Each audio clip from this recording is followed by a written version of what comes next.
Hello YouTube, and welcome to Making a Mortgage. This is our very first 10-minute take. My intention with these videos is to do a very quick 10-minute update on what's happening in the mortgage industry, or just to give you quick hits. So if this is your first time here, welcome. My name is Nicole Martin. I'm a mortgage loan officer in Washington, D.C. I specialize in first-time home buyers, but I work with everybody. The purpose of making a mortgage is so that you're comfortable when you go to get your first home loan. There's so many twists and turns and curves and things that you just aren't taught in school. So that's the purpose of our site. We're just here to make sure you have good information. So today, this morning, we are going to be talking about the steps or how you get to your first home loan. I had a client call me yesterday. We had talked about earnest money. We talked about all these different pieces of the puzzle. And she called me and said, I called the title company and I tried to send them my earnest money check, but they said I need a ratified contract first. So I wanted to take a few minutes and just talk through the very high level of how you get from I'm interested in buying a house to closing. Okay, we're going to spend a little bit of time on this chart. It's a very rudimentary version of a flow chart, so just hang in there with me. But here's the high level of how we start and how we get to the finish. The very first step is a lender pre-approval or pre-qualification. Often people ask me, what is the difference between a pre-approval and a pre-qualification? And basically the latter means that your file has been reviewed by an underwriter for credit qualification. So when you apply with a lender, excuse my cold there, we're going to ask for tax returns and bank statements and pay stubs, all of that information.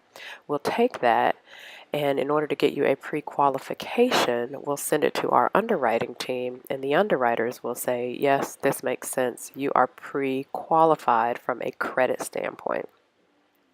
Once you're pre-approved or pre-qualified, you'll then identify a real estate agent. The lender can often recommend somebody for you, or you can use someone who your parents used or your friends used. Just make sure you are comfortable with them, because they're the ones you'll spend a lot of time with.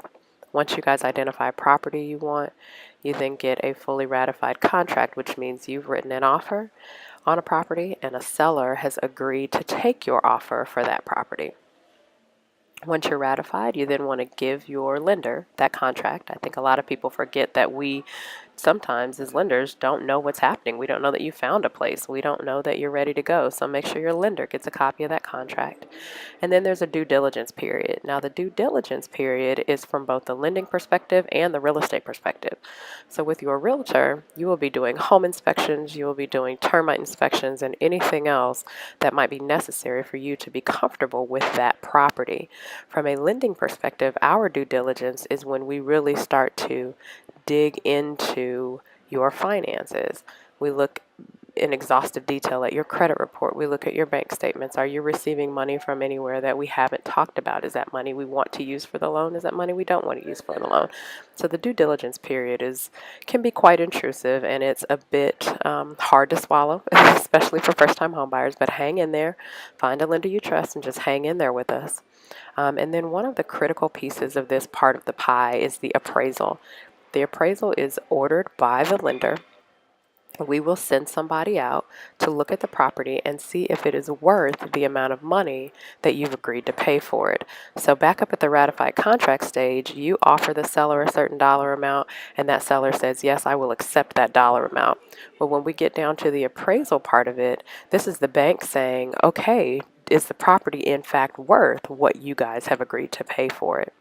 I made that block red because if the appraisal doesn't come back on value, then that's a stopping point, because we need to renegotiate. Either go back to the seller and have them adjust the sales price, or if the appraised value is low, but you really want the house, well, maybe you need to bring the difference between the appraised value and the contract price, and we'll do another video later on that digs deep into appraisals.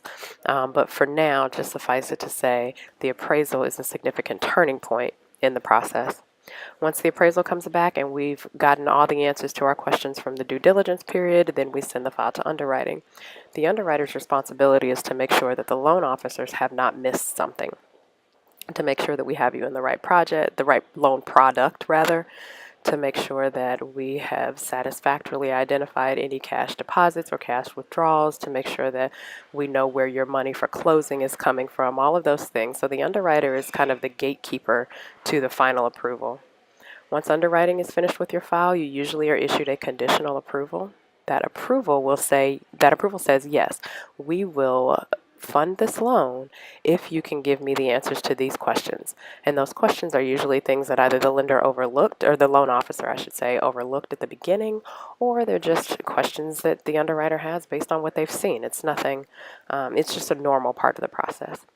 Now the next block here is suspense. If your file comes back as suspended, that's the underwriter saying, no, you just generally don't qualify for this loan. I either have significant concerns or significant issues that we need to get over, and if we can't get over those, then we will not fund this loan. So if your loan is suspended, that's a stopping point. That's a nope, not right now.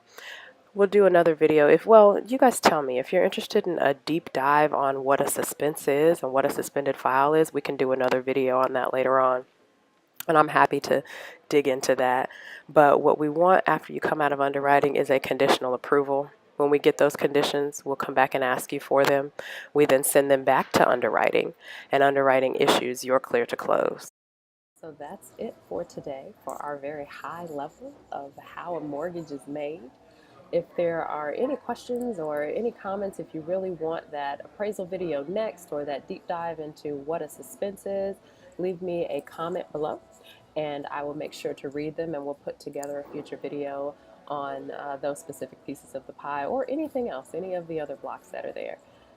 Thank you for hanging in there with me this long. If you've made it to the end, just give me a quick comment that says I made it. And excuse the setup over time. I'm sure I'm doing this on my laptop. I'm sure as we gain more traction, I'll get a vlogging camera and maybe better microphone, because right now I'm just using my little Apple earbuds here. But thanks for hanging in there with us. Come back tomorrow for more information. There will be a blog post every day on making a mortgage and a video at least twice a week. Have a good day.